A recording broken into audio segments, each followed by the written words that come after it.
So we have in our midst our newly elected Abuja Ijaw Youth Abuja chairman, and I think Niger Delta president, and bro, we so much support you, and I'm happy you won, and it's your first time to come here to in the person of Mr. Adams, the diplomats. Thank you for coming in. Thank you, my brother. Thank you, my brother. And I think you are doing a very good work for the people of Nigeria and the world. Because if we don't speak for our people, nobody will speak for us. And for us to get it right, it is time, I always say this, that it is time the youth, especially from Nigeria, irrespective of your ethnicity, irrespective of your political zones, what is matter is not about the political zone, it's not about the political party. What is matter is about the consented and genuine and committed youth who can able to look into what is happening in the country and then fix them for the betterment of our future generation. Before I begin to say anything, let me first of all introduce myself. For my beautiful sister I'm seeing there, and my wonderful brother, which I'm also saying from the other side.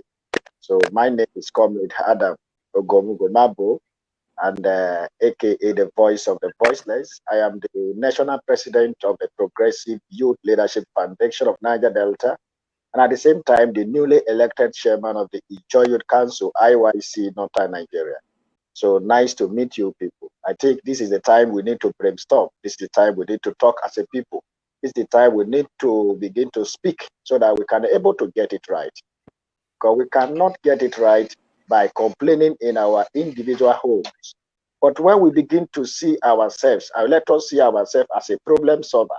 Let us see ourselves as agent of change, because the change all of us we are preaching, the gospel we are singing, it is you and I, all of us, that can do it happen. So I believe that today's topic, I want to stay expected my sister, because she was saying something before I joined the group, and I was so interested in what she was saying.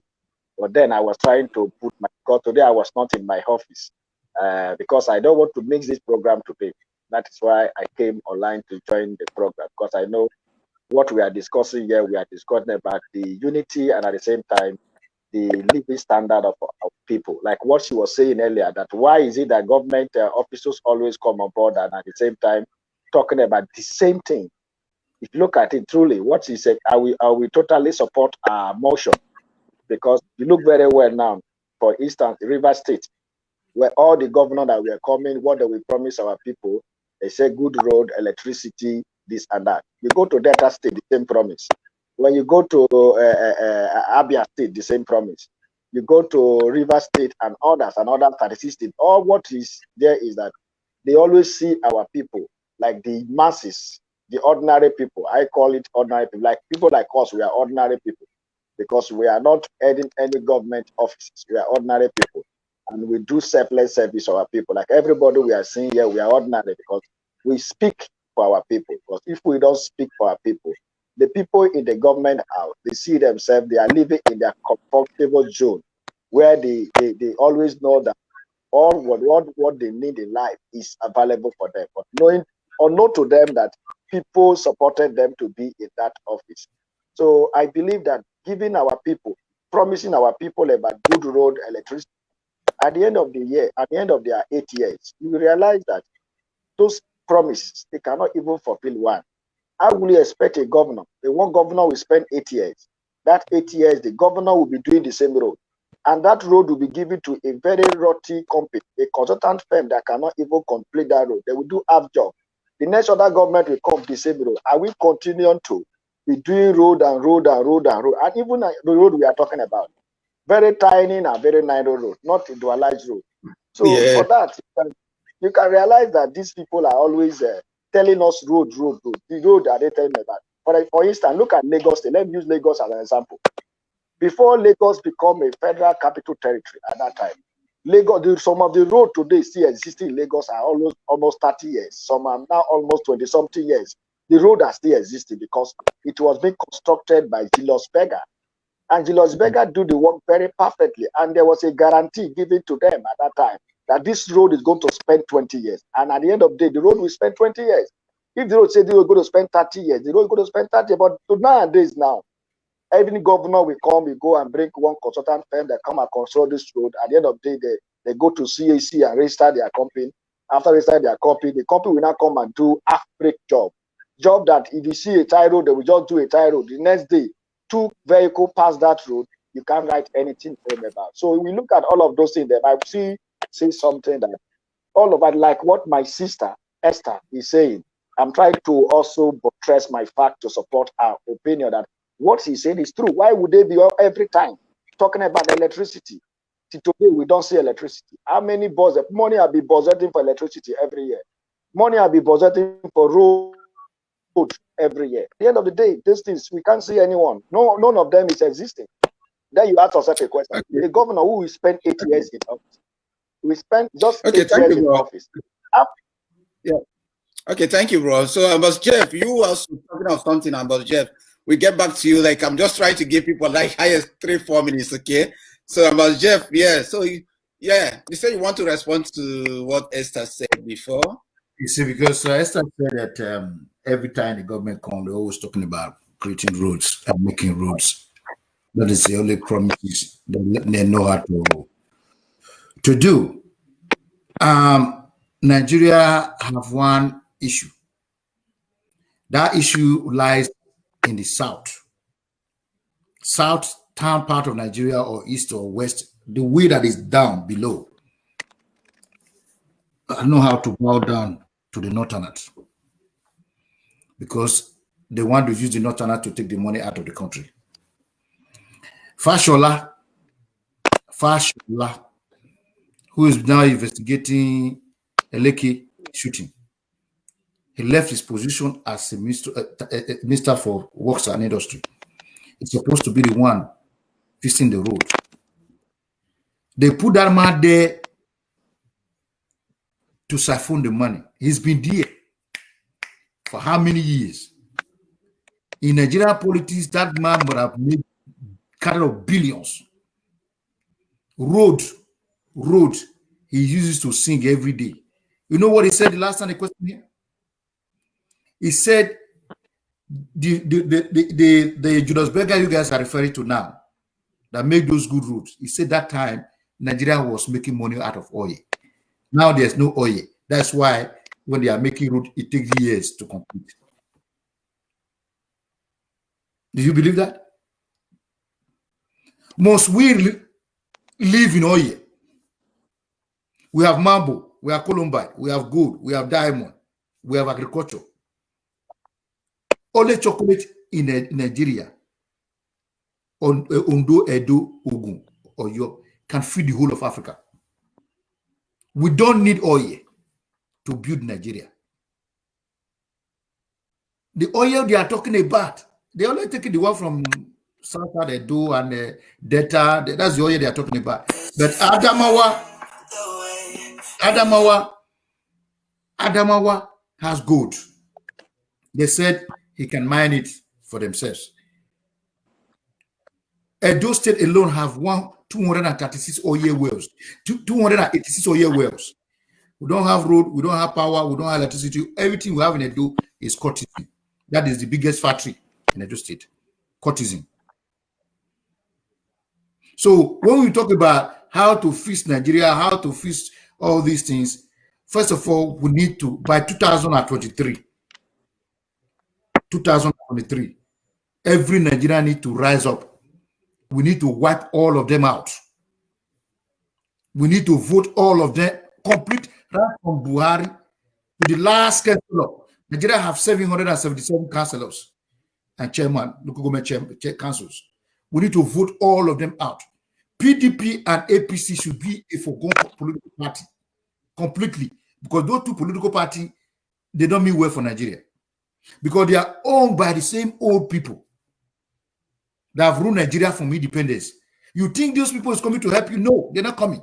Those people we need to wipe 2020. We should not fight now. We should just relax.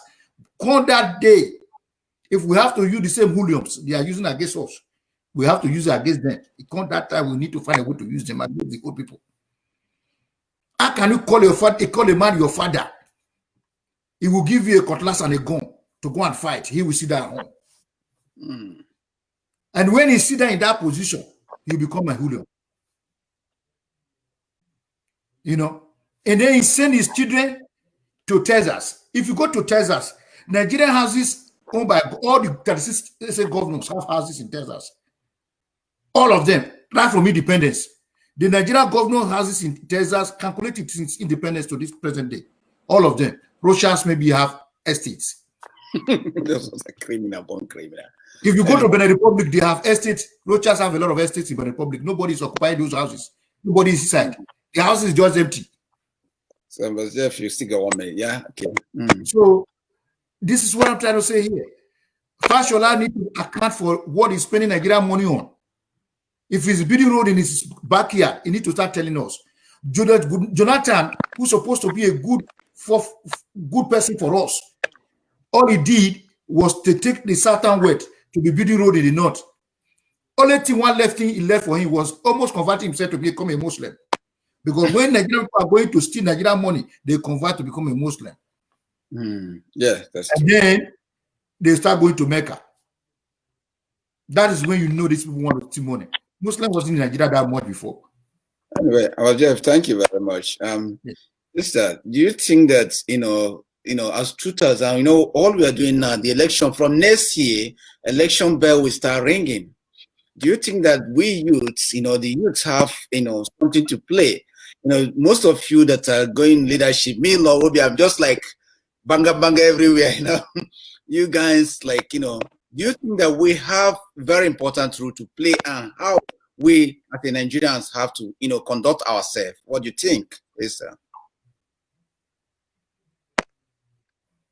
We're talking about what do you think, how we need to position ourselves.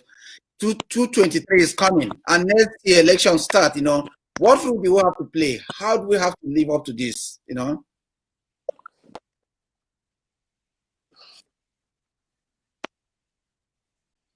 For me, I believe in starting small. Every great thing starts small, and Nigeria is not an exception.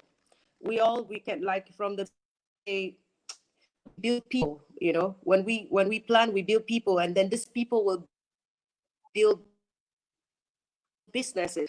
One of my biggest worry for Nigeria as a person, I'm not just looking at the election, I'm looking from a global stand. When we worry about unemployment, we worry about electricity, we worry about, if we at the global stand, we're so backward that people are not even going to renewable electricity. People are going for clean energy, in electric cars. Lots of jobs are being challenged to change our educational model. Instead of wasting time, so like when you go to Nigeria, the educational curriculum is so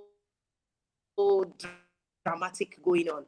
To just engage the kids with technology, coding, and all, so we can be the next thing in Africa, since we have a population that can catch up with the future, instead of still making to go draw the intestine system and all that, label them, wasting time through high school. I think they need to work on the curriculum for our education, for the youths, the next generation, to catch up. And with the election, I'm not very optimistic that any youth will be elected. My fingers are crossed. I would sit by and watch, because we talk more than we act. It's when that time comes, you see people take 2,000 naira for their votes. They trade 8 years of their life for a cup of rice and exchange the change they crave for just something small. So my fingers are crossed. I'm waiting to see who will be that youth. And another thing I found very strange for the youths, the old people, they say when they come out, they have a handful of support, no matter how bad it will hurricane the level of Nigeria. Why can't our youth support whoever it is that has decided to take that bold step and say, let's give it a try? But you need to see the condemnation they troll on the person themselves, choose to vote this elderly, this old recycled politicians. So my fingers are crossed. I'm a business person, but from the business stand, we have a huge potential. Africa, every country in the world needs Nigeria in order to survive in Africa. Nigeria is the hub. And if Nigeria can be a tech hub, I was able to join the Nigerian diasporal summit that they did the other day. I was so impressed to be a Nigerian, you know, hearing from those in diasporal, and then they were talking how wonderful technology, start accepting technology. It will really, really create and put Nigeria in the spotlight that even the, you know, first countries, some of them have to compete with us. Okay. Because we have lots of smart people, we have lots in Nigeria, and if we implement our technology, we can catch up with the world. Thank you. That's the only way out. But for the fuel, when Nigerians are saying petroleum, all those things don't use. Countries are big change. Oil is not the next big thing anymore. Yeah, innovation and is the next big thing. Right. You know, okay. Thank you, Esther. That's it from me. Yeah. Chairman Adams, you know, you have heard what Esther said, and you have heard Amazon Jeb. So what do you think, you know, like, you know, Esther says some youths, they don't have the brain there or something. I don't know. So what do you think, you know, how can we make this change? How can we bring this country up, you know? Thank you so much, my brother, and wonderful Esther, for your submission concerning about your opinion. But as for me, what we need as a youth that can able to change this country is orientation. Most of our youth are lacking behind because they were not properly, let me use this word, they were not politically and socially oriented. Because if you are politically and socially oriented, it will be difficult for anybody to convince you, or it will be difficult for anybody to mislead you. It is what you don't know. They always say that what you don't know, senior you, is what you know that you senior. So the youth we are even talking about, that when election come, they collected 1,000, 2,000 to vote against their future, because the youth, were not politically, socially oriented. Some of our youth don't even know their left and right. Let us be sincere to ourselves. So what we need now is proper orientation. That is why the organization we have, let me say, for example, the youth organization, we have many youth organizations, many non-governmental organizations in Nigeria. The question we need to ask ourselves is that, are we working for our benefit, or are we working for the development of the country? Because if we begin to put the country into those who are elected into offices, then we get it wrong. Because most of those political leaders, when you look at them, they are working based on their document, which they have as their political party. Because we need to look at, for example, my brother was also saying about APC and PDP, that we should vote them out, the old men in the government house. The question there is that, in what way are we going to vote them out? In what method are we going to apply to vote them out? This should be the mindset of every youth. Because you cannot change a country without changing the mindset of the people. Because the mindset is more important, because the mindset is what that makes the country to become what you want to. Because as a human being, before you wake up in the morning, nobody will tell you whether you are going to eat. You know you are going to eat in the morning. And then the question, how am I going to get the food, to be the mindset of who is going to eat in the morning. Like, in the essence of what I'm trying to explain here is that our Nigeria youth need proper orientation. It is time the youth organization need to work for the betterment of what they represent. Because if, for example now, if any of the youth today go and pick form to contest election, it will see that the same youth that is going to say, we don't want this person. But for you to do that, you must first of all to do proper orientation. We must enlighten our youth. We must carry out enlightenment program, orientation program, to educate our youth from community level to local government level, from local government level to the state government level, from state government level to the federal level. Because what we need now is proper orientation. Some of our youth are well educated, but you know that your education does not make you become a better person. It is your ability to reason and to identify what is wrong from what is right. That's what you become as a person. Because some people are now, they are educated, they have all qualification, but when you give them assignment to do, they cannot do anything. That is where wisdom comes into play. That is where understanding comes into play. It is time youth begin to carry out proper orientation. Let us orientate our youth to understand, because everybody is saying government is bad, government is bad. And when we say government is bad, how are we going to transform the system? How are we going to reconstruct the system? How are we going to make the system to work for the betterment of all of us? This is where orientation comes about. We must start with orientation. When you capture the mindset of people, before you can know your direction.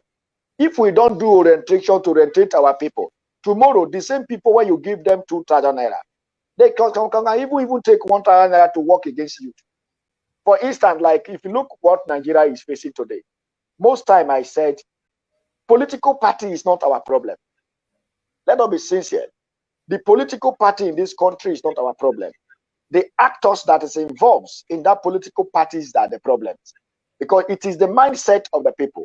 And that is why most time people always study politics based on institutionalism. It is time we stop looking institution, then look at behavioralism. It is time we look at the behavior, character, attitude of people. Because if you are not, your mind is not reformed, there is no way you can do something good. You must first of all to reform that mind. The mindset must be set to understand that this thing is not good and this is good. So the most important thing, my brother, is on my own perspective and on my area of view, about for us to change things in this country, we must start with proper orientation. Let us orientate our youth to know our direction. Thank you very much. Yeah, thank you very much. Yeah, you see, thank you for your in-depth view and analysis of what you think would be the best option. To me, to orientate someone without education is very, very bad, because you see, we have 45 million academic literate in Nigeria. Unemployment rate is 39%, which means we have 39 million people that need a job in Nigeria. Now, we have 14 million people in the streets selling pure water. Now, how do you orientate this group of people without, first of all, putting those children back to school? Because those children are going to grow up to become hooligans, criminals, courtesans, whatever. That's what they're going to grow up to. If you don't create a proper education to educate these people, orientation will not take place. More or less, you want to tie a road without cutting down the trees. When you talk about politics, people in Nigeria, they believe everybody wants to become a politician because they believe that is the next target of becoming rich. You see the way they die for it, they kill for it, they use all sort of things to get into it. At the moment they get there, that's it. Common street light. Politicians doesn't have it to a credit to itself. And if you want to cheat the people in the village, you will go and dig a borehole. And the people will say, he has brought water supply. Everybody will be celebrating him. That is not the option. If for a proper society to have that leverage of understanding and movement around, we must first of all disengage ourselves from the politicians. Our great-grandfather, I call them great-grandfather, not grandfather now, because they are all great-grandfathers. That's what we have on here. We must first of all educate our people. It's very important. Otherwise, they will keep on taking 2,000, 1,000 naira. Come that day, they'll go and put. They will people look for bread to vote because lack of education. I tell you before, when Sowore was coming into power, I already put my hand to contest the presidency of Nigeria before we all formed the alliance and now stay for AAC. So when went there, I did almost 1,000 videos to campaign for that gentleman. But our youth that he was fighting and representing were not representing themselves. All they were doing was waiting for Jagaban to use Pulum van to bring money and spread it. Today, half of what is taken from the coffers of the Nigerian government went a bliss the other day. The Assistant Inspector General of Police, who was the Oba of Lagos, took off to somewhere in the Gambians because his palace was ransacked and the money he put in the coffee were collected. That was his safe. I would expect an Oba who want to become an Oba wouldn't indulge himself in corrupt practices become an Oba. I wouldn't expect an Oba man. There are a lot of credible job he could have done instead of becoming a police officer. After collecting bribe and other stuff and then become an Oba. That name, we should cancel it. We shouldn't be calling him an Oba because it's disgracing our Oba. That name is very unique. We shouldn't be giving it to a police officer. So you can see that the system we have that is created for us from independence, that's what I said before. Nigeria was born corrupt. If for us to fix it, those people on top, we need to wipe all of them out come 2023. And if any of them win, we need to be able to send a riot around his house to tell him he should resign. So they only have from now to 2023 to steal. After that day line, if Nigeria still believe in them, then we should forget about Nigeria. Because that would be no-go zone. More or less like what is happening in America, they just packing people into the mass grave where the president doesn't care about the people. He said vaccination is coming. We are going to do vaccination. People are dying. You get the point. So for Nigeria to be fixed, education got to be the first thing. And then create job. Because an idle mind is the devil's workshop. A person that have a job that is working, he goes, if he go every day, he's going to go to work. He not steal. If he has to steal, you will see he steal a spoon. He will probably steal something from his office. Because we need a job and we need job creation. That is the two things that need to prepare Nigeria for the next generation. Other than that, we're just going to be beating around the bush.